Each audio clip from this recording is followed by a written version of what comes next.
Mes chers amis, bienvenue dans cette nouvelle vidéo. Je suis ravi de vous retrouver aujourd'hui pour vous parler de la réunion collaborative.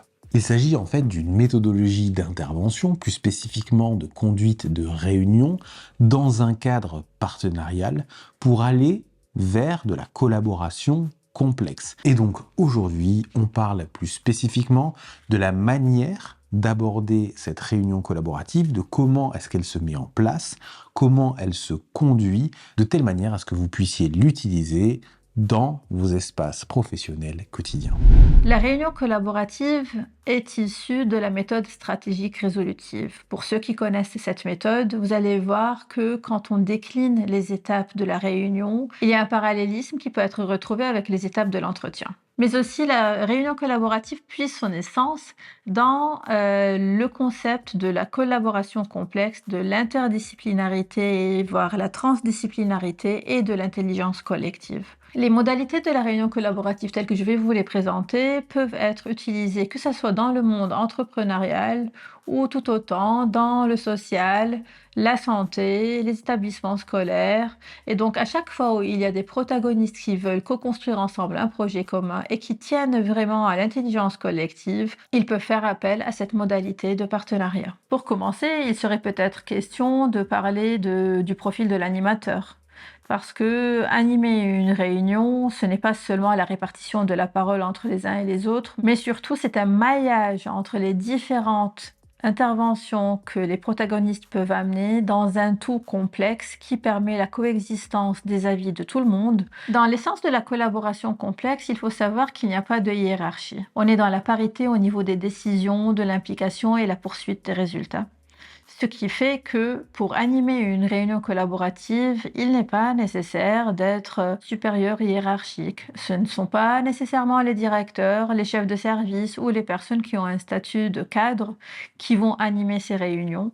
Toute personne qui est concernée par les décisions et qui est formée à l'animation peut animer la réunion collaborative. Et donc cette personne devrait être équipée de ces 4 piliers en tant qu'intervenante qui sont l'autorité, le pouvoir, la responsabilité et la légitimité.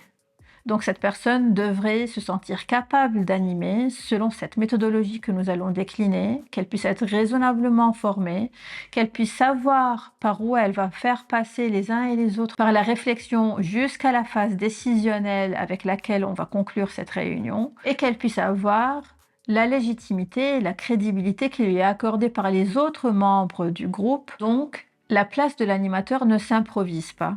Ce n'est pas à la dernière minute qu'on va venir dire « Tiens, toi, aujourd'hui, c'est toi qui vas animer ». C'est une reconnaissance groupale que la personne devrait accepter et qui lui permet éventuellement d'assumer cette responsabilité tout le long de la réunion. La réunion collaborative est constituée de 4 étapes. Donc la première, c'est l'étape sociale, puis l'étape opérationnelle, suivie de l'étape décisionnelle et enfin la conclusion. Quelques préalables à la réunion collaborative. Donc la première question qu'on peut se poser, qui peut venir à cette réunion?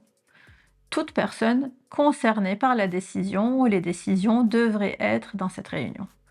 Autrement dit, il n'y a pas de délégation possible. Si on est dans une institution, on ne peut pas demander à un représentant du pôle santé de venir en tant que porte-parole pour nous amener notre avis, les résultats de notre bilan et nos préconisations durant la réunion. Donc si je suis concernée par les décisions qui vont être prises, je dois être présente dans cet espace-là. Ceci dit, souvent dans les institutions, on est venu me dire « Oui, mais la famille, elle va avoir peur, elle va se dire qu'il y a X nombre de professionnels qui sont là en face d'elle et donc du coup ça va la bloquer. Et nous, si nous choisissons de faire de la délégation, c'est pour éventuellement lui permettre d'être plus à l'aise. » Détrompez-vous. Quand on vient se positionner dans une logique de co-construction et quand on va donner à la famille la place pour pouvoir réfléchir avec nous et qu'on la considère comme étant un partenaire essentiel dans le processus où son avis compte tout autant que le nôtre, souvent les familles et les parents vont petit à petit s'installer dans cette confiance-là et va voir la pertinence de tous ces professionnels présents autour de la table pour réfléchir avec eux autour de leur projet et le projet de leur enfant. Un autre préalable, c'est de plutôt inviter les personnes à venir réfléchir au lieu de les convoquer à une réunion. Donc l'esprit de l'invitation est tout de même un esprit collaboratif, alors que dans la convocation, il y a un mandat, il y a une injonction et la personne ne pourra pas nécessairement s'en extirper à ce mandat-là, surtout quand il y a un lien contractuel et institutionnel.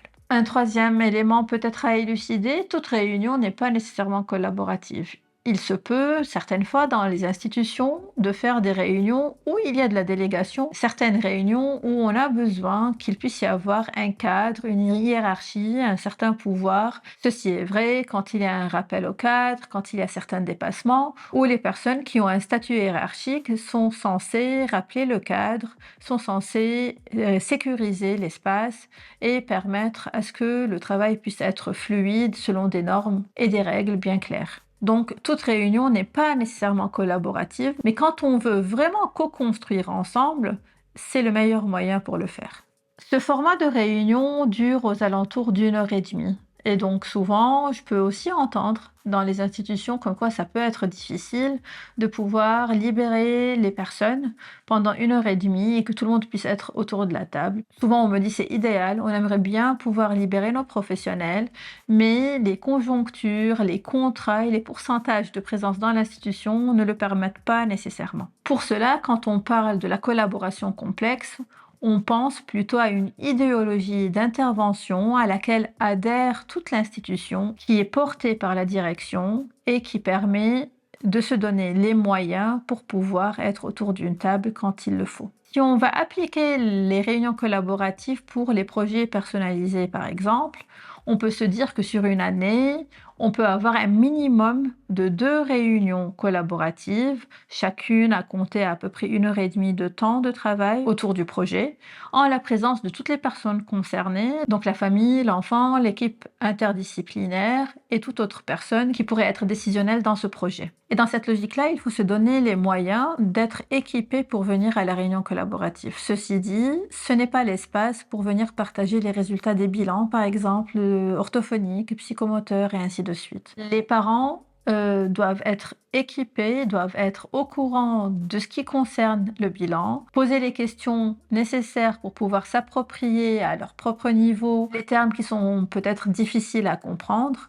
Et quand on est autour de la table, à ce point-là, chacun il sait de quoi on parle et a la capacité d'être force de proposition tout autant que les autres. Donc ce n'est pas l'espace pour donner le résultat des bilans, mais aussi, quand on est dans une logique de collaboration complexe, on ne peut pas faire de réunion avant la réunion. Ça veut dire les équipes ne peuvent pas se réunir pour décider au préalable entre eux qu'est-ce qu'ils vont restituer à la famille durant la réunion, parce que ça sera biaiser le processus de réflexion commune et ça sera commencer à prendre des ébauches de décisions entre eux sans considérer la famille comme étant un partenaire indispensable pour la réflexion et la construction de la décision. La première étape de la réunion collaborative, c'est l'étape sociale. Cette étape, elle est cruciale parce qu'elle permet de diminuer l'anxiété des uns et des autres. L'emplacement, comment les personnes sont assises, est indispensable pour permettre la circularité de l'information. Donc, il faut effectivement penser aux moindres détails dans cette réunion. Donc, la circularité, comment les personnes peuvent s'asseoir, comment il n'y a pas un espace qui est dédié à quelqu'un qui préside la réunion, parce que même si on est animateur, l'animateur est dans la même parité que les autres, il faut que tout le monde puisse être installé de façon confortable, de façon à ce qu'ils puissent voir les uns et les autres. Forcément, faudra pas vous dire qu'on ne s'assoit pas en face de la famille, on est à côté de la famille et on réfléchit avec la famille. Ce n'est pas un entretien en face à face ou une réunion en face à face, on est avec et à côté. Dans cette étape sociale, l'animateur va prendre la parole au tout début. Et si l'animateur a un double rôle, ça veut dire il a le statut d'animateur, mais tout autant il est psychologue, il est psychomotricien ou il accompagne l'enfant, la famille durant ce projet, il est important qu'il puisse signifier sa double casquette pour qu'il n'y ait pas d'interférence autour de ses intérêts et qu'il puisse garder sa capacité à pouvoir mener la réunion sans influencer les décisions.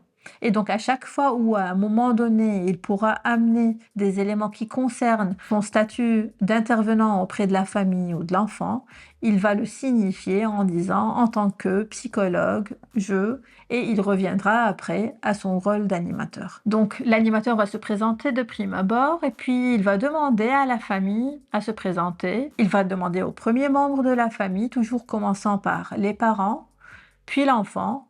Donc chacun à son tour à se présenter et pendant ce temps, il va tracer devant lui une carte de route où il va dessiner la carte familiale.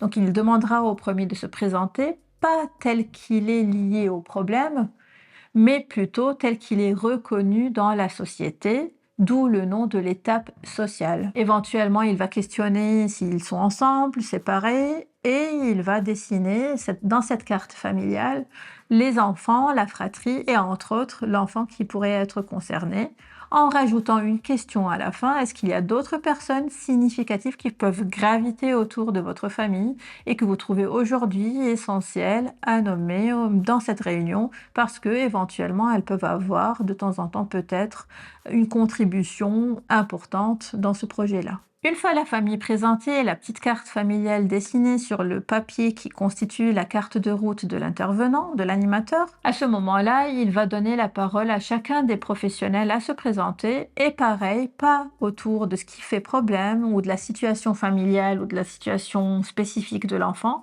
mais surtout dans les rôles et le statut qu'il joue dans l'institution. Une infirmière, par exemple, dans un EHPAD n'a pas la même déclinaison de tâches et de rôles comme une infirmière scolaire. Et donc c'est important pour démonter certaines représentations préconstruites dans les esprits des uns et des autres que chacun puisse dire quelle est la portée de son intervention et qu'est-ce qu'il fait et quelle est la raison d'être de sa présence dans cette réunion sans parler spécifiquement de la situation. L'étape sociale se termine quand tout le monde se présente et c'est à ce moment que l'animateur va ouvrir l'étape opérationnelle. Comme dans la méthode stratégique résolutive, cette étape opérationnelle est une étape de sondage des représentations des uns et des autres sur comment ils ont pu construire leur compréhension de la situation, de ce qui pourrait faire problème. L'animateur va tout autant questionner les solutions qui ont déjà été tentées en essayant de comprendre comment les personnes peuvent expliquer que ces solutions ont réussi et comment ils peuvent expliquer certains échecs et quels pourraient être les apprentissages qu'ils ont pu tirer de cela. Il finira par questionner chacun s'il a des besoins spécifiques ou des questions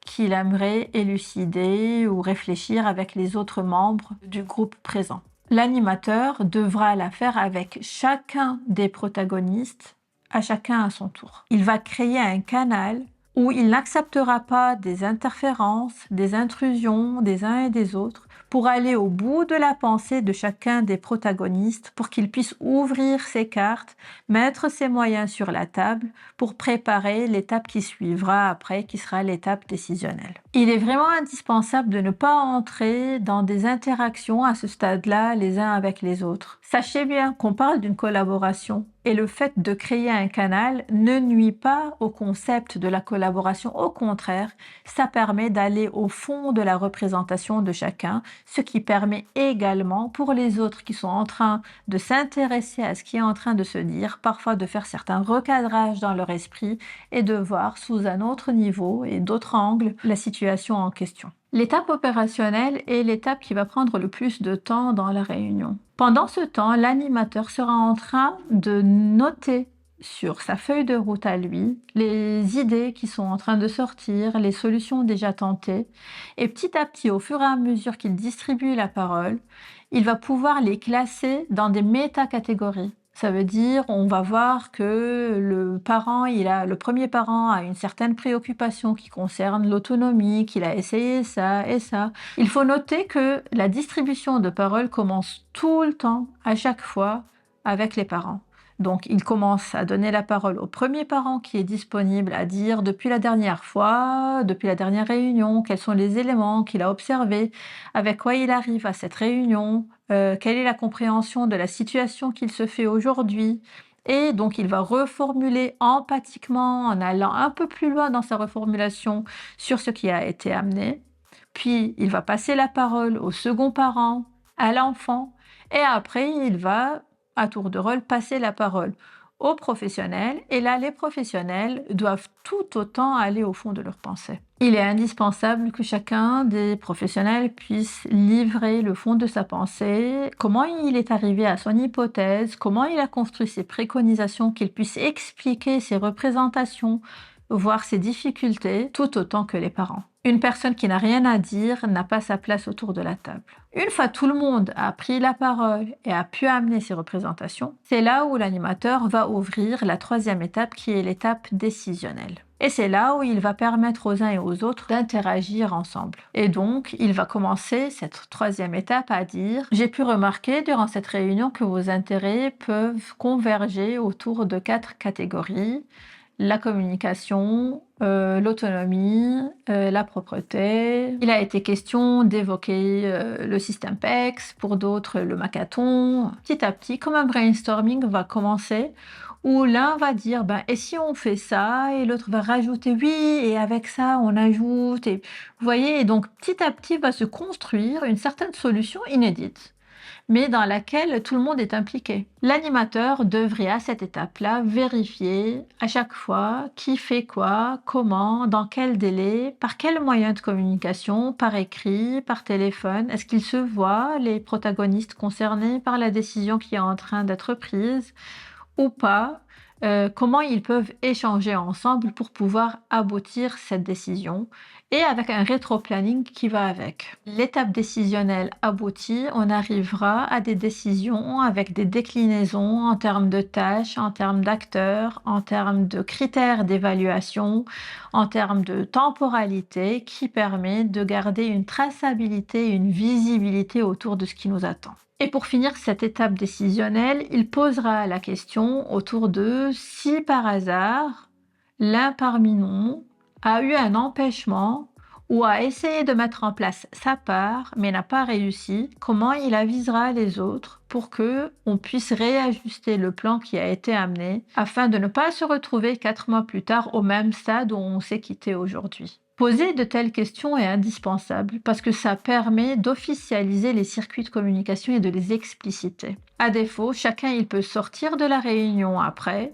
sans avoir l'impression de s'inscrire dans un processus, ni d'avoir le réflexe de pouvoir compter sur les autres et de les garder au courant de l'avancée de sa part du projet. Pour conclure, la 4e étape, qui est la conclusion, c'est un moment où l'animateur doit renforcer la présence de chacun et sa contribution à travers des connotations positives, où il va valoriser l'investissement qui a été émis dans l'intelligence collective, il va rappeler de façon claire et incisive toutes les décisions qui ont été construites lors de cette réunion avec les différents critères d'évaluation, et va inviter les uns et les autres à prendre un rendez-vous. Il va poser la question d'après vous, quand est-ce qu'il serait opportun qu'on puisse se retrouver pour faire le point autour de l'avancée de ce projet? Sortir de la réunion avec une date est indispensable pour permettre à chacun de se sentir dans l'implication, dans un processus duquel il est responsable et qu'il partage avec les autres partenaires.